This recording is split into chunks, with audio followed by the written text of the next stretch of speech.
بسم اللہ الرحمن الرحیم الصلاة والسلام علیک یا رسول اللہ وعلی آلک وصحابک یا حبیب۔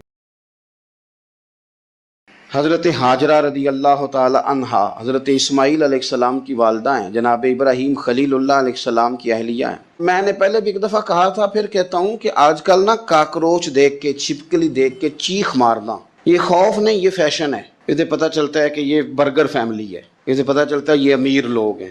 یعنی کاکروچ کھا جاتا ہے کہ چھپکلی کھا جاتی ہے، لیکن یہ نا جی وہ جی ہمارا بچہ چیخ مارتا ہے اس کو دیکھ کے، کیا مطلب ہے بڑا پڑھا لکھا جی، بڑی سوبر فیملی۔ یہ پڑھے لکھے نہیں، یہ بزدل ہونے کی علامت۔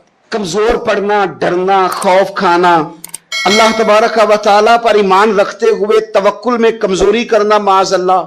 مسلمان کا تو یہ نظریہ نہیں نہ ہوتا، اور مسلمان عورتوں کا ہر وقت رونا کہ نصیب پتہ نہیں کیسے ہوں گے، پتہ نہیں کیا بنے گا، میرا تو کچھ بان ہی نہیں رہا۔ جب بات کرنا رو کے کرنا، جب سنانا دکھ ہی سنانا۔ یہی حال ماں کا ہے، یہی بہن کا ہے، یہی بیٹی کا ہے، الا ماشاءاللہ کچھ اچھی بھی ہیں۔ تو اس قدر زیادہ کمزور نظریات مسلمان عورتوں کے نہیں ہوتے۔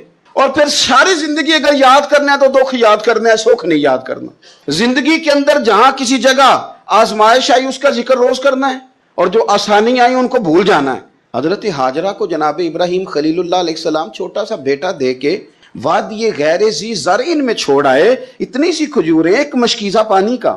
اس خاتون کو وہاں کھڑا کیا، دور دور تک آبادی کوئی نہیں، جنگل کا سما ہے، پرندے تک آ کے نہیں چہکتے، کوئی چیز نہیں دنیا کی، لیکن ایمان اس کو کہتے ہیں، طاقت اس کو کہتے ہیں، کلمہ پڑھنے کے بعد کھڑا رہنا اور اپنے توکل کو مضبوط رکھنا اس کو کہتے ہیں۔ حضرت ابراہیم واپس لوٹ رہے تھے تو جناب حاجرہ نے ایک سوال پوچھا، بس ایک۔ جناب حاجرہ عرض کرتی ہیں، اللہ کے خلیل، یہ اپنی مرضی سے چھوڑ کے جا رہے ہو کہ رب کا حکم ہے؟ میرے مالک کی میرے بارے میں یہی فیصلہ ہے، یہی رضا ہے، یا آپ اپنی مرضی سے چھوڑ کے جا رہے ہیں؟ تو جناب خلیل علیہ السلام فرمانے لگے، حاجرہ نہیں، یہ رب کا فیصلہ ہے، یہ اللہ کی رضا ہے۔ تو آپ کو بخاری میں یہ لفظ ملیں گے، جناب حاجرہ کہنے لگی پھر آپ فکر نہ کریں، اگر رب کا یہ حکم ہے تو پھر میرا رب ہمیں کبھی بھی ضائع نہیں کرے گا۔ یہ مضبوطی ایمان کی، یہ مضبوطی، رب پھر ہمیں کبھی ضائع۔ او میرے ملت کی بیٹیوں اور بہنوں، ساری امیدیں خامن سے کیوں لگاتی ہو؟ ساری امیدیں بیٹے اور بھائی سے کیوں لگاتی ہو؟ ساری امیدیں دنیا سے کیوں لگاتی ہو؟ اس طرح کرو، اپنی ساری امیدیں اپنے رب کے ساتھ وابستہ کرو، رب کی رضا پہ، رب کے فیصلوں پہ راضی رہنا سیکھو۔ اگر تم یہاں ٹھہر گئی نا تو تمہارے پھر آنسو بہیں گے ضرور پر اللہ کی بارگاہ میں، پھر تمہاری دعائیں کے لیے ہاتھ اٹھیں گے ضرور پر اس کا کرم طلب کریں، پھر کمزور باتیں نہیں کرو گے۔ اس طرح ایمان عورتوں کا مضبوط تھا، اسی طرح ہماری جو اسلاف میں خواتین گزری ہیں، صحابیات، ان کا نا تبلیغ کا جذبہ بھی بڑا مضبوط تھا، بڑا مضبوط تبلیغ کا جذبہ۔ حضرت ام شریک رضی اللہ تعالی عنہا قبیلہ بنو عامر سے تعلق رکھتی تھی، پر مکے میں آئی ہوئی تھی، گھر گھر جا کے رسول اللہ کا دین بتاتی۔ ان دنوں میں نہیں جن دنوں میں پھول پھینکے جاتے ہیں تبلیغ کرنے والوں پر، جن دنوں میں نعرے لگتے ہیں ان دنوں میں نہیں، ان دنوں میں جب چھپ چھپ کے لوگ دین کی بات کرتے تھے۔ حضرت زید بن ارقم رضی اللہ تعالیٰ عنہ کے گھر میں لوگ بیٹھ کے دین سیکھتے تھے۔ یہ خاتون، مجھے آج کہہ لینے دے یار، مجھے کہہ لینے دے، ووٹوں کی ضرورت ہو تو عورتیں گھر گھر چلی جاتی ہیں، ایک سیٹ کی ضرورت ہو تو بیویوں کو گھر گھر بھیج لیا جاتا ہے۔ یہ دیکھو، یہ ایمان ہے رسول اللہ صلی اللہ علیہ وسلم پر صحابیات کا، یہ کمال ہے کہ گھر گھر وہ بھی گئی ہیں، پر ووٹ کے لیے نہیں، رسول اللہ کے دین کے لیے، رسول اللہ کے دین کے لیے گھر گھر حضرت ام شریک جاتی، جا کے نا، اور وہ طریقہ تھا نا، عورتوں کو قائل کرتی، بڑے کٹھن حالات تھے اسلام پر، اعلانیہ کوئی بات نہیں کر سکتا تھا۔ حضرت ام شریک کہتی ہیں، میں عورتوں کو بلاتی، کہتی میری بات سنو، جب وہ قریب آتی تو میں نے نبی پاک کا دین بتاتی، سائیڈ پہ کر کے کونے میں نہ تھوڑا تھوڑا، او یار آپ ذرا اس کا لطف تو لیں، اس کا ذائقہ تو دیکھیں۔ حضرت ام شریک کہتی ہے میں گھر گھر جاتی بتاتی، تو کافروں کو پتہ چل گیا کہ یہ تبلیغ کرتی ہے۔ انہوں نے مجھے بلایا، کہنے لگے تیرے برادری اور قبیلے کا مسئلہ نہ ہوتا تو ہم تجھے قتل کر دیتے، اب ہم تجھے واپس بھیجتے ہیں۔ چند مردوں کو میرے ساتھ کیا، مجھے گھوڑے اور اونٹ کی ننگی پشت پر باندھ لیا۔ ننگی پشت پر لمبا سفر کرنا مشکل ہوتا ہے، پسینہ آئے، بڑی تکلیف ہوتی ہے گھوڑے پر بیٹھ، اب وہ کوئی کجاوا نہیں، کوئی چیز نہیں، اسی طرح باندھ کے لے گئے۔ اور فرماتی ہیں کہ 3 دن اور 3 راتوں کا وہ سفر تھا، رستے میں وہ خود چھاؤں میں بیٹھتے اور مجھے باندھ کے دھوپ میں ڈال دیتے۔ 3 دن میں نے زمین پر چلنے والی کسی چیز کی آواز نہیں سنی، لیکن وہ جب نبی پاک کے دین کی بات پوچھتے تو میرا کلیجہ خوشی کے ساتھ ٹھنڈا ہو جاتا، آنکھیں کھل جاتی اور میں کہتی کیا بات ہے میرے نبی پاک کے دین کی۔ اس کیفیت میں بھی وہ تبلیغ کی لذت اپنی جگہ موجود۔ حضرت ام شریک رضی اللہ تعالیٰ عنہ فرماتی ہیں کہ جگہ انہوں نے مجھے لٹا دیا باندھ کر، پیاس بڑی شدید تھی، پانی پینے کو دیتے نہیں تھے، روٹی کھانے کو، یہ ایک عورت کی بات کر رہا ہوں، یہ خاتون کی بات کر رہا ہوں۔ آج کل تو ہمارے بچے شام کو سالن ٹھیک نہ پکا ہو تو موبائل توڑ دیتے ہیں۔ یہ قوم نہیں میدانوں میں جا سکتی، جہاد نہیں کر سکتی۔ خاتون کہتی ہے کہ شدید پیاس تھی اور مجھے باندھ کے لٹایا ہوا تھا، مجھے جب تکلیف بڑھ گئی تو اچانک میں نے دیکھا پانی کا ایک ڈول برآمد ہوا ہے، میں نے اس سے تھوڑا سا پی لیا، پر طلب ابھی باقی تھی، وہ پھر آ گیا برتن، میں نے پھر پیا، طلب ابھی باقی تھی، پھر برتن آ گیا۔ امام ابو نعیم نے اس کو لکھا ہے حلیۃ الاولیاء میں، فرماتے ہیں تیسری دفعہ وہ پھر بھرا ہوا ڈول پورے کا پورا آ گیا، اب میں نے پیا بھی، اپنے کپڑوں پہ بھی چھڑکا۔ جب وہ سارے بیدار ہوئے تو مجھے آگے کہنے لگے کہ تو نے ہمارا پانی استعمال کیا ہے۔ فرماتی ہے پھر انہوں نے اپنے برتن دیکھے، مشکیزیں دیکھے تو بھرے ہوئے تھے، میرے قریب آ کے کہنے لگے یہ پانی کہاں سے آیا؟ تو میں نے کہا تم ابھی میرا عقیدہ نہیں سمجھے، یہ میرے رب نے مجھے دیا ہے، میرے رب نے مجھے دیا۔ فرماتی ہے مجھے باندھ کے لے جا رہے تھے، پر جب میری بات سنی نا تو بول کے کہنے لگے ہمیں سمجھ آ گئی ہے، تیرا دین ہمارے دین سے بہتر ہے، تیرا عقیدہ ہمارے عقیدے سے بہتر ہے۔ اور ایک روایت میں یوں بھی ہے کہ وہ باندھ کے لے جا رہے تھے، پر یہ کمال دیکھا تو کلمہ پڑھ کے مدینے والے کے غلام بن گئے۔ صحابیات نے نا بڑا جم کے دین کا کام کیا، عقیدہ، پھر تبلیغ، پھر میدان جہاد۔ عورتیں جہاد میں جایا کرتی تھیں، وہ زخمیوں کو پانی پلاتی تھی، مرہم پٹی کرتی تھی، پہلے اپنے جسم کے ساتھ بڑی بڑی پٹیاں لپیٹ کے لے جاتی، جہاں کسی زخمی کو ضرورت ہوتی وہ پٹیاں کرتی، اور اعصابی طور پر مضبوط رہ کے میدان کے اندر جہاد وہ بندہ کرتا ہے جو یقین کامل کی دولت جسے نصیب ہو، جسے پتا ہو کہ یہ میں مروں گا تو میرا مرنا رائے گا نہیں، اللہ مجھے شہادت کا درجہ عطا فرمائے گا۔ لیکن اگر یہیں سے بندہ اپنے آپ کو مطمئن نہ کر سکے تو میدان میں جائے گا۔ یقین کامل ہو، اگر ہو یقین کامل پیدا تو پھر کٹ جاتی ہیں زنجیریں، پھر انسان آگے مضبوطی سے آگے بڑھتا ہے۔ نبی پاک صلی اللہ علیہ وسلم جب جہاد کے لیے تشریف لے جاتے نا تو عورتوں پر کسی نہ کسی شخص کو نمائندہ بنا کے چھوڑ کے جاتے تھے۔ ایک دفعہ مولا علی شیر خدا کو بھی چھوڑ کے گئے، حضرت عبداللہ ابن مکتوم رضی اللہ تعالیٰ عنہ کو بھی ایک دفعہ چھوڑ کے گئے۔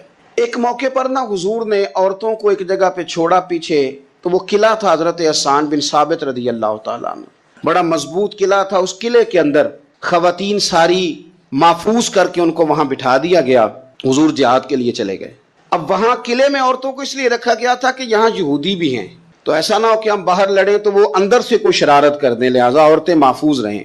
حضرت حسان بن ثابت رضی اللہ تعالیٰ عنہ کی ڈیوٹی تھی تلوار لے کے حفاظت کرنے کی، تو ایک یہودی آ گیا، وہ اب ٹو کرنے لگا، تجسس کرنے لگا کہ یہاں عورتیں ہیں تو کوئی مرد بھی ہے کہ نہیں، دائیں بائیں دیکھنے لگا۔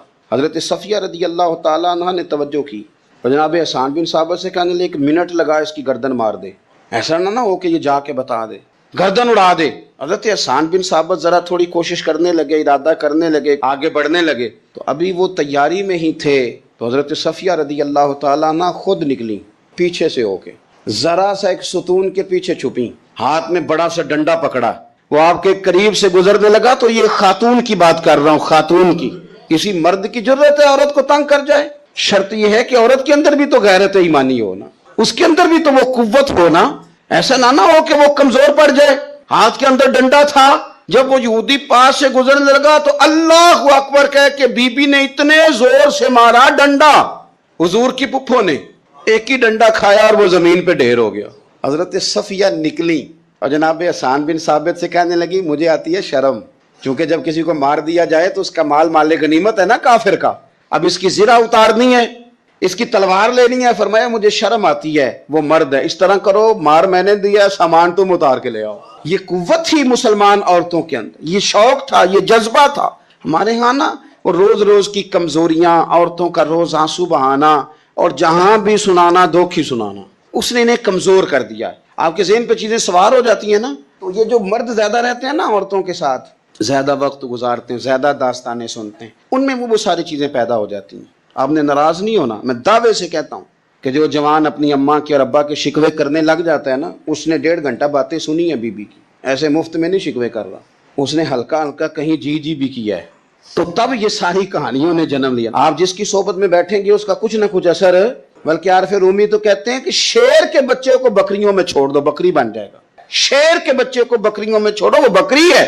اس لیے کہ شیروں کی صحبت بندے کو شیر بناتی ہے. تو جب بیٹھنا ہی نہیں ہے, باتیں ہی سارا دن یہ والی سننی ہے, ہر وقت رہنا ہی اسی داستان میں, پھر کمزور باتیں, پھر اپنے ماضی کے دکھ, پھر پتہ نہیں کیا. آپ نے ناراض نہیں ہونا, میں بعض جوانوں کی باتیں سن کے میرا دل کرتا ہے کہ اسے کہوں یار تو کیا بات کر رہا ہے, اپنا قد دیکھ, تو اپنی عمر دیکھ, رب نے تجھے مرد بنایا ہے, تو کمال آدمی ہے, تو کھڑا ہو.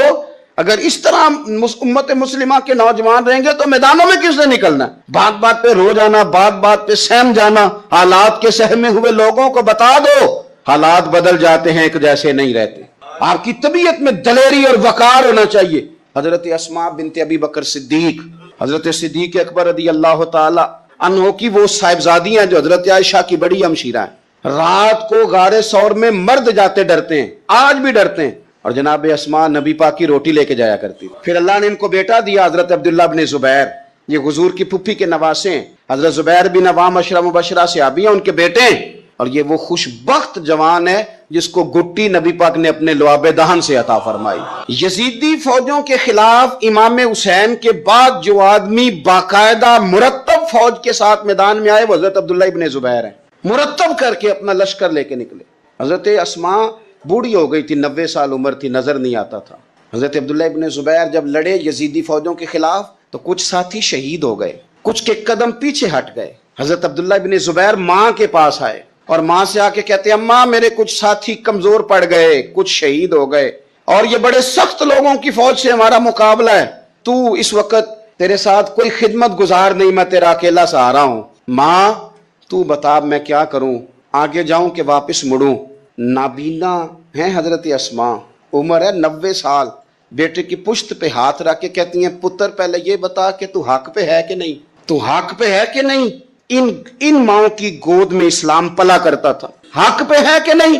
تو حضرت عبداللہ ابن زبیر کہنے لگے اماں میں حق میں ہوں. تو حضرت اسماء کہنے لگے پتر پھر میدان میں جا, اور میرا پتر ایک میرے ساتھ وعدہ کر, کوئی بھی تیر پشت پہ نہ کھانا, سارے سینے پہ کھا کے آنا. حضرت عبداللہ ابن زبیر عرض کرنے لگے اماں یہ بڑے ظالم قسم کے دشمن ہیں, یہ آنکھیں نکال دیتے ہیں, ہونٹ کاٹ دیتے ہیں, جسم کے ٹکڑے ٹکڑے کرتے, تو سہ لے گی؟ کیا جواب ہے, کیا طاقت ہے, کیا ہمت ہے. حضرت اسماء فرمانے لگی پتر بکرے کو نہ صرف ذبح ہوتے وقت تکلیف ہوتی ہے, کھال اترتے وقت کوئی تکلیف نہیں ہوتی. جا میرا بیٹا میدان میں. حضرت عبداللہ ابن زبیر شہید کر دیے گئے. ان کی لاش مبارک مکہ مکرمہ کے چوک میں جنت المعلہ کے پاس لٹکا دی گئی. حجاج بن یوسف نے حضرت اسماء کو بلایا اور بلا کے کہنے لگا تجھے پتہ ہے تیرا بیٹا لٹکا ہوا ہے؟ فرمانے لگی ہاں مجھے پتہ ہے, یہ بچپن سے ہی شاہ سوار ہے, یہ گھوڑوں پہ رہنا ہی پسند کرتا تھا. اور پھر کیا جملہ کہا. حجاج کے لوگ کہتے ہیں یہ فوجوں میں اور تلواروں کی جھنکار میں کبھی نہیں کانپا تھا, پر حضرت اسماء جو نابینا ہیں ان کے جملوں نے نرزہ طاری کر دیا. فرمانے لگی حجاج میرا پتر لٹک گیا ہے, کہیں تیرے آگے جھکا تو نہیں نا؟ لٹک ہی گیا ہے, جھکا تو نہیں میرا پتر؟ 14 دن تک لٹکے رہے, لاش مبارک لٹکی رہی, لیکن حضور کا لعاب دہن تھا نا. لوگ کہتے ہیں قریب سے گزرتے تھے تو دور دور تک خوشبوئیں پھیلی ہوئی, دور دور تک. مائیں ایک صحابیہ ہے, نام ہے ام عمارہ, جنگ احد میں زخمیوں کو پانی پلاتی, اپنے 2 بیٹے اپنا شوہر لے کے احد میں آئیں, زخمیوں کو پانی پلاتی ہیں, مرہم پٹی کرتی ہیں. اچانک جنگ کا پانسا پلٹ گیا. وہ درے پہ جو لوگ حضور نے مقرر کیے تھے وہ غلط فہمی کی وجہ سے درہ چھوڑ گئے, حالات اور ہو گئے, عجیب سا ماحول ہو گیا. پھر یہ بھی افواہ پھیلا دی گئی کہ معاذ اللہ حضور شہید کر دیے گئے. لوگوں کے حوصلے بڑے اور رنگ اختیار کرنے لگے. حضور کے گرد تھوڑے سے لوگ رہ گئے.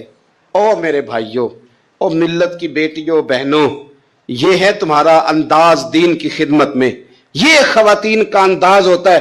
حضرت ام عمارہ پہلے زخمیوں کی مرہم پٹی کرتی تھی, اب سارا کچھ پھینک دیا, تلوار لی اور جا کے نا حضور کے گرد کھڑی ہو گئی. کہنے لگی آئے نا کون آتا ہے میرے کریم کے پاس, آ کے دکھائے نا کوئی, اساں کیتی ہے جان حوالے رب دے, ایسا عشق کمایا ہے اسی مرن تو اگے ہی مر گئے باہو, اساں تا مطلب نو پایا ہے. آ کے کھڑی ہو گئی. حضور فرماتے ہیں میں دائیں دیکھتا تھا تو ام عمارہ ہوتی تھی, میں بائیں دیکھتا تھا تو ام عمارہ ہوتی تھی, آگے دیکھتا تھا تو ام عمارہ, پیچھے ام عمارہ. حضور فرمانے لگے تو تو بہت سارے لوگوں سے سبقت لے گئی ہے، تو تو بڑے سارے لوگوں سے آگے نکل گئی ہے، ان کو زخم لگ رہے ہیں، تیر آ رہے ہیں، پر خاتون ہو کے ڈٹی ہوئی ہیں، رسول اللہ صلی اللہ علیہ وسلم کے سامنے کھڑی، حضور پر آنے والے تیر اپنے وجود پہ لیتی ہیں۔ او میرے عزیز، اتنا گہرا زخم بازو میں آیا کہ غار بن گئی، غار۔ اللہ کے پیارے محبوب نے نظر کرم فرمائی، حضور نے فرمایا کچھ مانگ لے۔ کہنے لگی سونیا اگر میری خدمت قبول ہے تو دعا کر دیں اللہ قیامت کے دن بھی آپ سے دور نہ کرے، رب دور نہ کرے۔ حضور نے دعا کر دی، اے اللہ اس کو اور اس کے خاندان کو قیامت میں بھی میری رفاقت دینا۔ حضور کی دعا سنی تو باہر نکلی، فرمانے لگی لوگوں لو پھر میں نے اپنا مقصد پا لیا ہے، میں کامیاب ہو گئی ہوں، اب دنیا کی کوئی مصیبت بھی میرے اوپر آئے تو مجھے کوئی پرواہ نہیں، اس لیے کہ مدینے والے نے یہاں بھی کرم فرما دیا ہے، وہاں بھی کرم فرما دیا ہے۔ یہ طاقتیں تھیں ان خواتین کے۔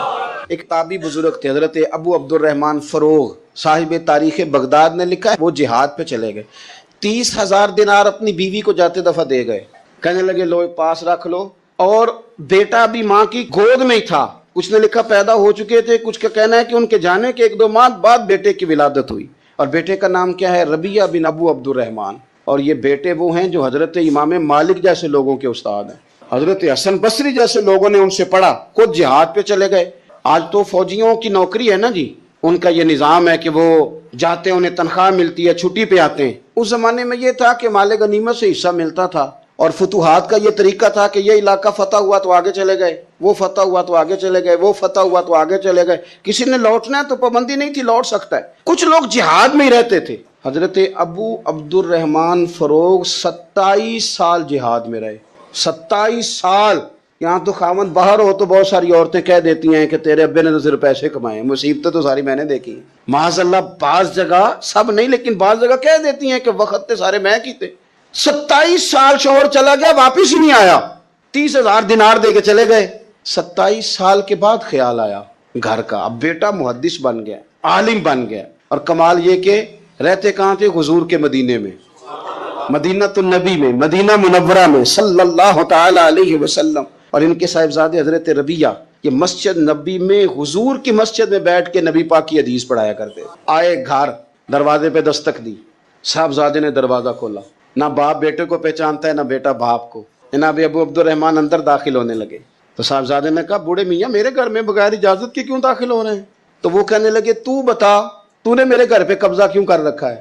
اب جب بات زیادہ بڑھ گئی تو دونوں جانب سے لوگ جمع ہو گئے، شور اٹھا تو اندر سے والدہ نے سنا، پردہ سرکا کے دیکھا کہ میرے شوہر آ گئے 27 سال کے بعد، 27 سال کے بعد۔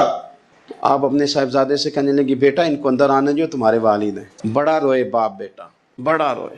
ماں اور بیٹے کی محبت کا بھی اندازہ نہیں، پر قرآن پاک پڑھے نا تو 2 مثالیں باپ اور بیٹے کے پیار کی بھی ملتی ہیں۔ ایک حضرت یعقوب علیہ السلام کا جناب یوسف سے پیار، اور ایک حضرت ابراہیم کا حضرت اسماعیل سے پیار، اور جناب اسماعیل کی جناب ابراہیم کی فرما برداری کی مثال۔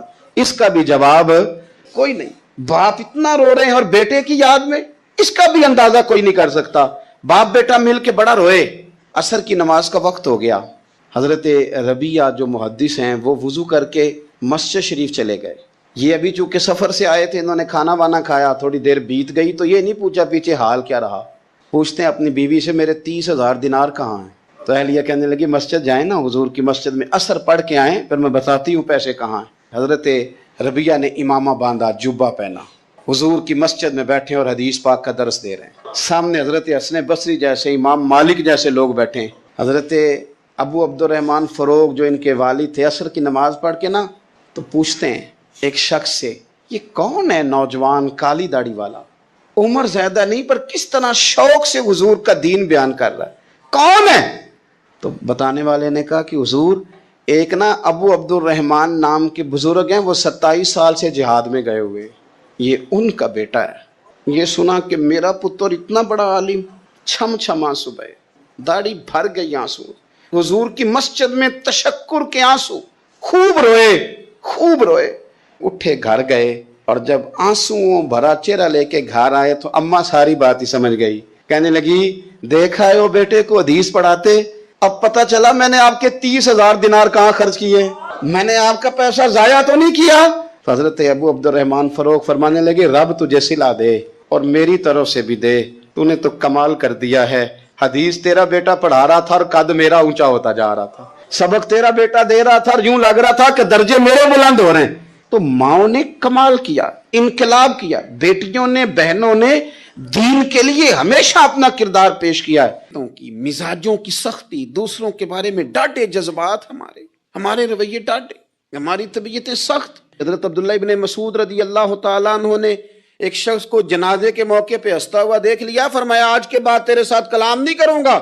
جس کا جنازہ دیکھ کے بھی دل نرم نہیں ہوا اور قبرستان دیکھ کے بھی دل نرم نہیں ہوا، وہ تو سخت دل بندہ ہے۔ سخت دل بندے سے دوستی کبھی نہیں رکھوں گا، میں تو درد دل والوں سے پیار کروں گا، تیرے ساتھ میں کلام نہیں کرتا۔ تو کس طرح کا شخص ہے بھائی جسے یہاں آ کے بھی ہنسی آ رہی ہے، مذاق سوچ رہا ہے؟ تو دل کی نرمی، میرے نبی پاک صلی اللہ علیہ وسلم نے نا دل پر، ہم نے نا کپڑوں پر بڑی محنت کی، ہم نے چہروں پر بڑی محنت کی، ہم نے اپنے ظاہر کو سنوارنے پر بڑی، ہم نے اپنے حق میں بڑے بڑے لفظ یاد کیے، بڑی کہانیاں یاد کی، پر دل کے لیے محنت، اس پر محنت ہی نہیں کی۔ اعلیٰ حضرت فاضل بریلوی کتنے بڑے عالم ہیں، 1000 کتاب کے مصنف، اور ان کے فتاوی موجود ہیں کہ جس بندے کا تلفظ ٹھیک نہ ہو، یعنی جو ضروری قواعد ہیں وہ قرآن پاک کے جس کو نہ آتے ہوں، اس کے پیچھے نماز نہیں۔ جو ہا اور ہا میں فرق نہیں کر سکتا، حمزہ اور عین میں فرق نہیں کر سکتا، وہ الفاظ کا معنی بگاڑ دے گا۔ لیکن اعلیٰ حضرت چونکہ صوفی ہیں، درویش ہیں، علم کے ساتھ تو ایک اور رنگ بھی بیان کرتے ہیں۔ وہ کہتے ہیں یہ نہ ہو کہ صرف تو حروف کے ہیر پھیر میں لگا رہے، سغرے کبرے ٹھیک کرتا رہے، دارابا یادرب کے چکر میں پڑا رہے، اور دل پر تو توجہ ہی نہ دے۔ فاضل بریلوی رحمت اللہ علیہ فرمانے لگے کہ 2 علماء نے قرآن ایک درویش کے پیچھے نماز پڑھی تو مستحب جو قواعد تھے نا جن کے بغیر نماز، وہ ٹھیک نہیں تھے ذرا ان کے، تو وہ کہنے لگے دیکھا جی اتنے بڑے پیر صاحب ہیں اور ان کی تو قرات ہی ٹھیک نہیں، تلفظ ہی ٹھیک نہیں۔ حالانکہ لفظ تاثیر سے بنتے ہیں، تلفظ سے نہیں۔ لفظ تاثیر سے بنتے ہیں، تلفظ سے نہیں۔ اہل دل آج بھی ہیں اہل زبان سے آگے۔ انہوں نے کہا جی بابا جی کا تو تلفظ ہی ٹھیک نہیں۔ اعلیٰ حضرت نے لکھا ہے ملفوظات شریف میں، فرماتے ہیں پھر وہ نہ نہانے کے لیے چلے گئے نماز پڑھ کے فارغ ہو کے، تو وہ پانی میں اتر گئے تو شیر ان کے کپڑے اٹھا کے لے گیا۔ اب کتنی کو دیر پانی میں رہتے، نکلے بھی تو کیسے نکلے، شرم آتی ہے۔ مختصر لباس پہن کے وہ غسل کرنے کے لیے گئے تھے، اب پانی میں سردی، کتنی کو دیر بندہ پانی میں رہے۔ لوگوں نے آ کے کہا حضور وہ آپ کے مہمان تو الجھ گئے، بڑے بری طرح پھنس گئے، مہربانی فرمائے ان کو تو بچائیں، وہ تو سخت الجھن میں۔ کیا ہوا؟ کہنے لگے وہ شیر کپڑے لے گیا اور وہ پانی میں ہے، اب کچھ تو ہونا چاہیے۔ تو وہ بزرگ گئے، جا کے نہ دور کھڑے ہو کے شیر کو آواز دی، شیر کو۔ حضور کے صحابی تھے نا حضرت سفینہ، قافلے سے رستہ بھول گئے، ایک سائڈ پہ ہو گئے تو سامنے شیر آ گیا۔ میں نے کہا ہے لیکن جب آ جائے تو، جب شیر سامنے آ جائے، جب سامنے آ جائے پھر پتہ چلتا ہے کہ یہ تو واقعی آ گیا ہے، پھر انداز اور ہوتا ہے۔ حضرت سفینہ کے سامنے شیر ہی آ گیا، مشکات میں شیر آیا۔ اب کوئی بھاگتا ہے، کوئی چڑھتا ہے درخت پہ، کوئی لکڑی اٹھاتا ہے، کوئی اسلحہ پکڑتا ہے۔ حضرت سفینہ فوراً بولے، کہنے لگے او شیر ذرا خیال کرنا میں رسول اللہ کا غلام ہوں۔ پھر آکھیا شیر سفینہ تائی جا رہا یا راہ جاندے، اور جڑے غلام رسول اللہ دے اسی غلام ہونا دے۔ شیر دمیں لاتا رستہ چھوڑ گیا، اور بابا جی بھی گئے۔ فاضل بریلوی کہتے ہیں شیر کو آواز دی، شیر دوڑا آیا، آگے کہنے لگے وہ ہمارے مہمانوں کے کپڑے لے گیا، تجھے شرم نہیں آتی؟ تو شیر کپڑے اٹھا کے واپس لایا، ان علماء کو، حضرات علماء کو کپڑے پیش کیے۔ جب ان کو پیش کیے تو پیش کرتے ہی بزرگ پھر فرمانے لگے، کہنے لگے مولانا تم نے لفظ سیدھے کیے ہیں، میں نے دل سیدھا کیا ہوا ہے۔ تم نے محنت کر کے نہ لفظ ٹھیک کیے ہیں لیکن میں نے دل ٹھیک کیا ہے۔ دل پاک ہوئے تے پاک ہی ملدا ہے، تے بنا پاکوں پاک نہیں ملدا۔ سارے جسم دے توون نالوں ایک ٹکڑا تول ہے دل دا۔ حضرت سلطان باؤ رحمت اللہ علیہ فرمانے لگے دل کالے نالوں منہ کالا چنگا، دل کالے نالوں منہ کالا چنگا، جے کوئی رمز پچھانے۔ اگر کسی کو بات کی سمجھ آئے تو دل نہیں سیاہ ہونا چاہیے، منہ ہو بھی جائے تو کام چل جاتا ہے۔ تو اپنے دل کی صفائی پر دیکھیں میرے نبی پاک علیہ وسلم نے ارشاد فرمایا کہ رب نہ تمہارے مال دیکھتا ہے نہ چہرے دیکھتا ہے، رب تو تمہارا دل دیکھتا ہے۔ اور امام غزالی حدیث لائے ہیں، حضرت عمر فاروق رضی اللہ تعالیٰ عنہ فرماتے ہیں کسی نے حضور صلی اللہ علیہ وسلم سے پوچھا کہ رب آسمانوں میں کہ زمینوں میں؟ جلوے تیری ذات کے کو بکو ہیں، جدھر دیکھتا ہوں ادھر تو ہی تو ہے۔ اللہ زمینوں میں کہ آسمانوں میں؟ تو حضور فرمانے لگے رب تو بندہ مومن کے دل میں رہتا ہے، اللہ تو مومن کے دل میں ہے۔ مومن کے دل میں کتنا بڑا ہے وہ دل جس میں رب ہے، رب کی یاد ہے، رب کی محبت ہے۔ اس لیے حضرت عمر فرمایا کرتے تھے میں نے دل کی آنکھوں سے اپنے مالک کی زیارت کی ہے۔ اور اقبال نے شاید اسی لیے مشورہ دیا تھا کہ دل بینا بھی کر خدا سے طلب، آنکھ کا نور دل کا نور نہیں، اللہ سے آنکھوں والا دل مانگ، اندھا نہ ہو جائے کہیں تیرا دل، دل بینا بھی کر خدا سے طلب، آنکھ کا نور دل کا نور نہیں۔ عزیز بھائی اللہ کے جلوے، لیکن ایک بات ذہن میں رکھنا، کسی گلاس میں تھوڑی سی غلاظت ہو نا، دودھ تو دور رہا، شہد تو دور رہا، اس میں کوئی پانی بھی نہیں پیتا، تھوڑی سی غلاظت ہو، اور آپ کی آنکھوں کے سامنے وہ غلاظت دھل بھی گئی، صاف بھی ہو گئی، شرعی تقاضے پورے ہو گئے، پھر بھی کچھ لوگ کہتے ہیں میری طبیعت نہیں مانتی، میرا دل نہیں مانتا۔ صحیح کہہ رہا ہوں میں؟ او بھائی اتنی سی غلاظت گلاس میں تھی اور سادہ پانی نلکے کا، تو اس میں پینا پسند نہیں کرتا، اور اگر دل غلاظت سے بھرا ہو تو رب کی محبت وہاں آئے گی، خدا اپنا قرب وہاں رکھے گا۔ کسی سے جلنا، کسی سے حسد کرنا، کسی کے بارے میں عداوت رکھنا، کچی بولیاں بولنا، اور اب تو اتنا عجیب حال ہو گیا، جماعتیں جماعتوں کے بارے میں برا خیال کرتی ہیں، خانقاہ اور آستانوں کا یہ حال ہے کہ سبق پڑھایا جاتا ہے دوسرے کے خلاف، بس ہم ٹھیک ہیں، یہ تصوف ہے کہ نرا تو ٹھیک ہے؟ طریقت تو یہ تھی کہ میں ٹھیک نہیں باقی سارا زمانہ ٹھیک ہے، تو کس چکر میں پڑا ہوا ہے؟ اعلیٰ حضرت فاضل بریلوی رحمۃ اللہ تعالیٰ علیہ کے ایک درویش تھے، تو فاضل بریلوی رحمۃ اللہ سے کہنے لگے میں نے مرید ہونا ہے، فرمانے لگے پتر جلدی نہ ہو، جا سارا زمانہ دیکھ، اگر کوئی میری طرح کا مل گیا، مجھ سے بہتر مل گیا تو پھر میرے ساتھ وعدہ کر وہیں رہ جانا، ہاں اگر تیرے خیال میں نہ ملا تو پھر آنا، جا گھوم زمانہ دیکھ۔ یہ کیا بات ہوئی کہ آپ نفی کرنے لگے سارے زمانے کی اور کہیں صرف میں ہی ٹھیک ہوں، فقط میں ہی ٹھیک ہوں، یہ طریقت ہے؟ اور تصوف والے تو لوگ یہ کہا کرتے تھے میں تے بندہ ٹھگ جے لوکو، میں تے بندہ چور، اور جس دا خلقت کلمہ پڑھ دی او محمد